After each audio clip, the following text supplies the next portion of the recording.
Yang mana beberapa hari terakhir ini banyak sekali berita-berita yang berkembang.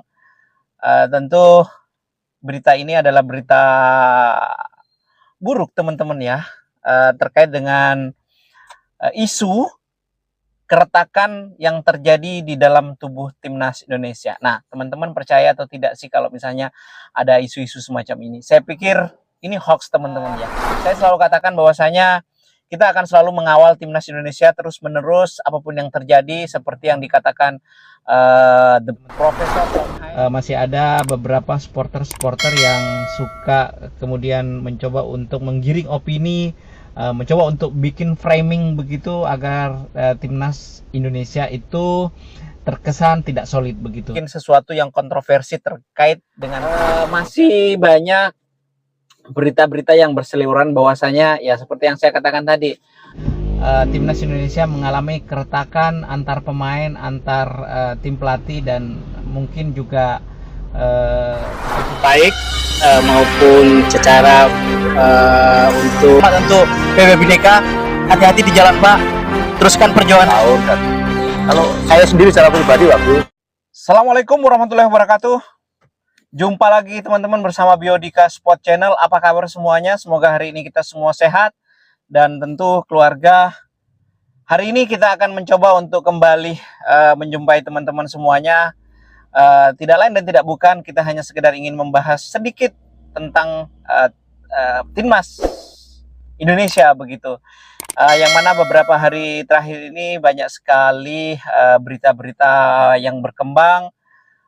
Tentu berita ini adalah berita buruk teman-teman ya, terkait dengan isu keretakan yang terjadi di dalam tubuh timnas Indonesia. Nah, teman-teman percaya atau tidak sih kalau misalnya ada isu-isu semacam ini? Saya pikir ini hoax teman-teman ya.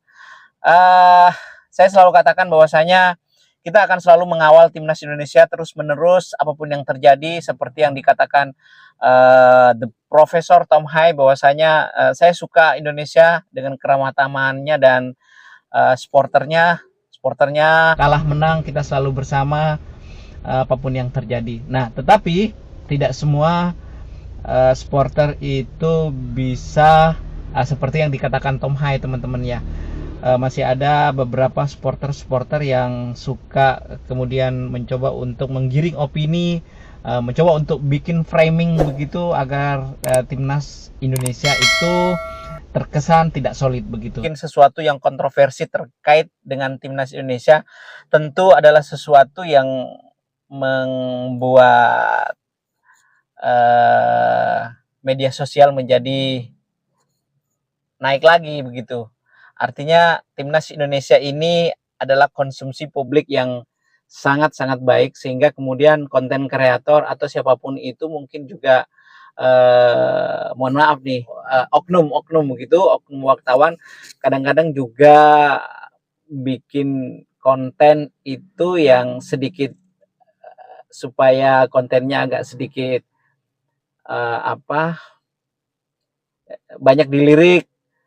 Kadang judul-judulnya juga bombastis begitu. Tapi it's okay, itu tidak ada masalah sih teman-teman ya. Yang penting kita tahu bahwasanya kita tidak boleh bikin berita-berita bohong tuh, karena kita tahu kita masih punya agenda-agenda penting ya, termasuk nantinya kita akan di bulan Maret akan berkunjung ke Australia, lalu kemudian akan menghadapi Bahrain juga, dan masih banyak berita-berita yang berseliweran bahwasanya ya seperti yang saya katakan tadi, timnas Indonesia mengalami keretakan antar pemain, antar tim pelatih, dan mungkin juga ketua federasi. Nah, mereka kemudian saling mengkaitkan bahwa ketiga unsur ini sedang mengalami masalah begitu. Nah, diawali dengan sebelum sesaat atau sehari sebelum ingin bertanding melawan Arab Saudi, JICES itu teman-teman mungkin di luar sana sudah banyak yang tahu juga bagaimana JICES mencoba untuk menginisiasi sebuah pertemuan tanpa dihadiri oleh tim pelatih, tanpa dihadiri oleh tim manajer dan lain sebagainya. Jadi mereka betul-betul hanya pemain saja di situ dan mencoba untuk saling menguatkan. Sebetulnya ini hanya saling menguatkan, mencoba untuk saling karena pertandingan besok ini adalah pertandingan krusial begitu temanya. Nah, oleh karena itu sang kapten ini memang mencoba untuk membicarakan hal ini kepada Sintayong bahwasanya ingin diberikan kesempatan begitu untuk berbincang-bincang dengan seluruh para pemain. Nah, seperti itu. Dan sekali lagi inisiatif ini dilakukan oleh kapten dan itu sah-sah saja. Barangkali dengan pengalaman yang banyak bermain di Eropa, JICS ini mencoba untuk mengadopsi apa yang terjadi di klub-klub mereka begitu kan ya. Mungkin suasana trauma atas kekalahan beberapa hari yang lalu dengan Jepang itu tentu juga akan memukul mental dari teman-teman. Nah, itu yang mencoba untuk dibangkitkan kembali oleh JICS teman-teman begitu. Nah, kemudian berita ini atau informasi yang didapatkan seperti ini kemudian di framing oleh beberapa orang untuk menciptakan sebuah hoax bahwasanya ada masalah tuh di timnas Indonesia karena tanpa JICS mengumpulkan semua pemain untuk saling berkoordinasi. Itu yang pertama. Yang kedua, ada juga dimunculkan bahwasanya seluruh pemain ini mencoba berkoordinasi satu sama lain di antar pemain tanpa melibatkan tim kepelatihan. Tujuannya adalah untuk tidak mematuhi semua instruksi pelatih pada saat nanti bermain bersama Arab begitu. Ya, ada yang memframing seperti itu teman-teman. Jadi itu semua tidak benar. Itu semuanya atas sepengetahuan pelatih begitu. Bagaimana mungkin seorang Sintayong ada pertemuan semacam itu tidak dikasih tahu, dan kita tahu bahwa JICS itu adalah sosok panutan dan tidak mungkin melakukan pertemuan secara ilegal semacam itu teman-teman ya, di dalam situasi yang saat itu memang sedang kita lagi kacau-kacaunya. Yang pertama, ketua PSSI juga agak sedikit memberikan semacam warning begitu kan ya, bahwasanya akan mundur ketika kalian tidak percaya dengan proyek ini, kalian tidak percaya dengan apa yang kami lakukan. Nah, itu semua menjadi satu beban di dalam perjalanan skuad timnas Indonesia. Dalam hal ini adalah teman-teman yang bermain begitu, sehingga kemudian itulah JICS melakukan sebuah terobosan untuk mengumpulkan para teman-temannya begitu. Jadi tidak ada sama sekali bahwa pertemuan itu tanpa sepengetahuan Sintayong. Justru JICS itu minta izin terlebih dahulu, dan itu sebuah pertemuan, sebuah tindakan yang sangat bagus. Terbukti pada akhirnya anak-anak atau teman-teman semuanya itu all out bermainnya gitu. Nah, bagi rekan-rekan semuanya, bagi rekan-rekan oknum wartawan atau konten kreator atau kemudian netizen, cobalah Anda jangan menggiring opini ke arah hal-hal yang tidak terlalu baik ya untuk perkembangan timnas Indonesia. Kalau misalnya kita terus merongrong atau mencoba membuat sebuah berita-berita yang sebetulnya itu amat sangat mengganggu. Kita tahu bahwa suasana di dalam tim nasional ini itu sangat baik, sangat kondusif teman-teman ya. Dari satu pemain ke pemain yang lain saling menguatkan, termasuk Eliano yang tidak bermain itu dikuatkan oleh teman-teman yang lain. Dan baik itu pemain domestik yang sampai saat ini juga belum pernah diturunkan, itu semua saling menguatkan. Jadi tidak ada keretakan-keretakan, apalagi antar pemain, apalagi keretakan dengan Sintayong. Lebih-lebih lagi, lebih parahnya lagi, mencoba untuk mengkudeta begitu instruksi Sintayong pada saat nanti melawan Arab, dicoba untuk tidak dihiraukan. Itu berita-berita yang berkembang. Jadi itu salah benar. Sekali lagi saya katakan, itu adalah hoax, itu adalah oknum yang mencoba untuk merusak suasana di timnas Indonesia, dan itu saya pikir tidak mungkin karena kita semua sudah solid ya teman-teman ya. Nah, berita-berita semacam itu menurut saya itu adalah berita-berita sampah dan tidak perlu kita tanggapi, dan tapi harus kita lawan seperti itu. Kita juga harus semua pecinta timnas Indonesia harus menjawab semua atau mencoba untuk menanggapi hal-hal semacam itu, untuk memberitahukan juga kepada khalayak yang lain bahwasanya itu adalah hoax. Jadi media sosial harus dilawan juga dengan media sosial seperti itu. Dan sekali lagi para yang suka menggiring opini, tolong hentikan dulu. Cara-cara Anda itu adalah cara-cara sampah. Itu hanya sekedar ingin mencoba untuk meretakkan hubungan di dalam tubuh timnas Indonesia yang saat ini sedang berjuang untuk meraih kemenangan demi kemenangan dalam rangka untuk bermain di Piala Dunia seperti itu. Jadi seperti itu teman-teman.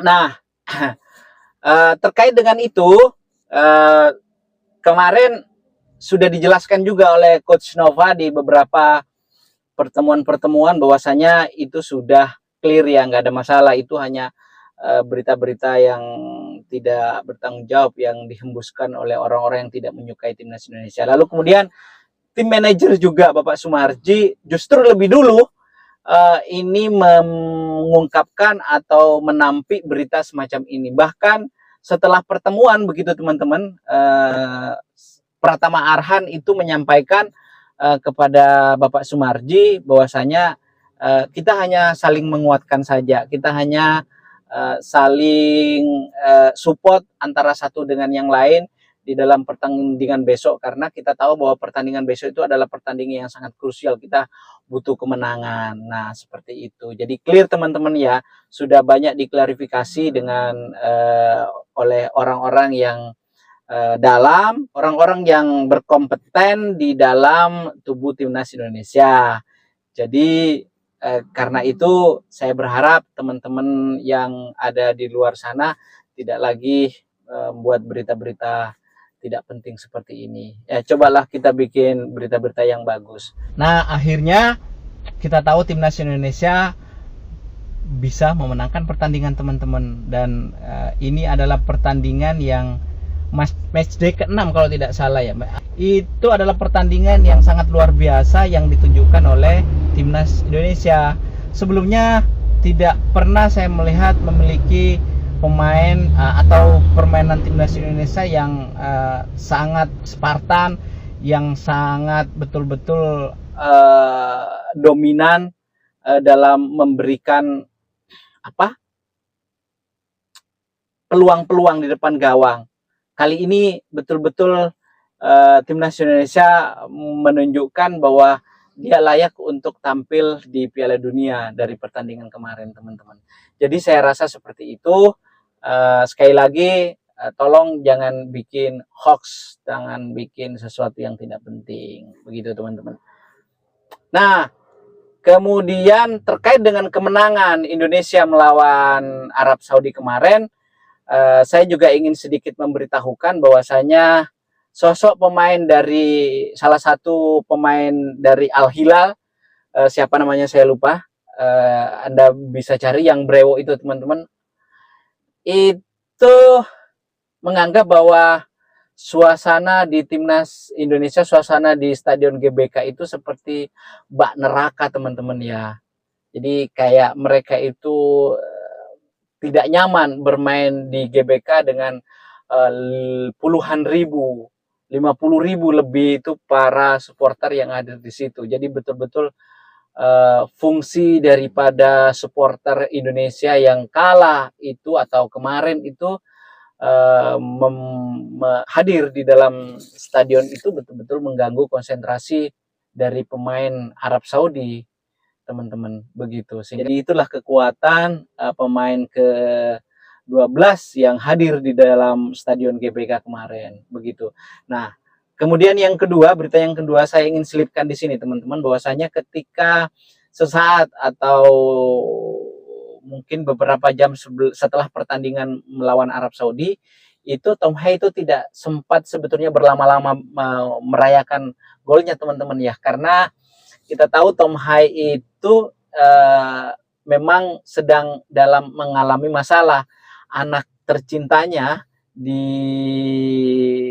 Inggris sana, di Belanda sana itu sedang masuk rumah sakit. Jadi ketika selesai bertanding, dia langsung tidak butuh waktu banyak sebetulnya untuk merayakan golnya bersama dengan teman-teman yang lain, dan itu langsung dia berkemas untuk berangkat ke Belanda. Dan bersyukurnya yang dikatakan oleh Tom Hai begitu, bahwasanya tim Nas Indonesia atau tim kepelatihan itu sangat membantu kepulangannya, meskipun pada tengah malam hari gitu langsung berangkat. Jadi itu sangat diapresiasi, dan pada akhirnya dia bisa bertemu dengan keluarga dan anaknya di rumah sakit, begitu teman-teman. Jadi Tom Hai sangat berterima kasih sekali dengan para tim yang ada di Timnas Indonesia, dan tentu ini yang ngurusi hal ini itu Pak Sumarji, teman-teman ya, yang akomodasi dan sebagainya itu adalah urusan Pak manajer. Jadi tentu secara spesifik Tom Hai ini ingin mengucapkan terima kasih kepada Pak manajer, begitu. Tapi secara umumnya tentu semua orang-orang yang terlibat di dalam Timnas Indonesia, begitu. Dan tidak lupa Tom Hai juga menyampaikan terima kasih kepada para supporternya yang mendukung luar biasa. Jadi dia agak sedikit merinding. Ya, kita mendengarnya juga sangat merinding ya kalau demikian, begitu suasananya. Nah, saya rasa demikian teman-teman. Semoga ini suasananya agak berbeda karena kita sedang dalam perjalanan.